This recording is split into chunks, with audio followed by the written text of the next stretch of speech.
The US has pulled the plug on LightSquared, and Drew's going to tell us all about this. What does LightSquared do?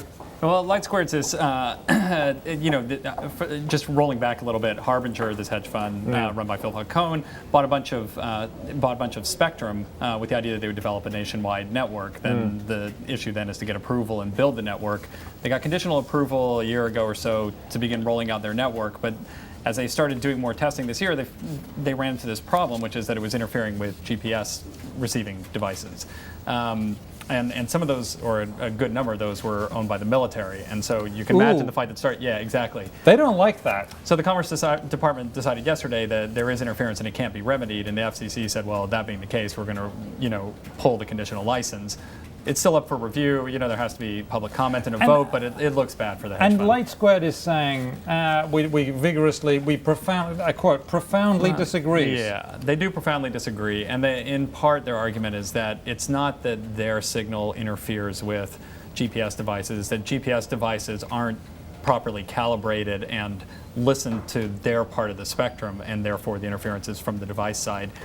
But that doesn't really matter to the Department of Defense. They're not going to re-outfit all of their drones and everything else with better listening GPSs because to get LightSquared's system up and running, right? So what can LightSquared do about this? Is it just like money down the toilet? Almost nothing, honestly. I mean, they can fight it. There's a public comment period. They can get into the courts. But the question is, do they have the money to sustain that? I think the conventional wisdom is that they don't. Defense is a sort of like a trump card, isn't it? I mean, it's difficult to get around that one. I mean, it really is. I mean, if it's our defenses around, especially around Washington, that would be in jeopardy or could be in jeopardy, and we wouldn't really know how much until it was too late. I mean, how do you really counter that? Do you say, well, we don't care, we want our business going? I mean, it's a tough one, and they didn't obviously successfully counter it, and henceforth you had the decisions that were made yesterday. We had some telecom executives in earlier this week, and they do hold out hope that eventually technology gets to the point that it can that the signals can be managed better, that you don't have the same level of interference, and that this spectrum could then be used somewhere down the road. But it's going to take someone with strong financial capability to hang on to the spectrum until that point, and LightSquared is probably not that company.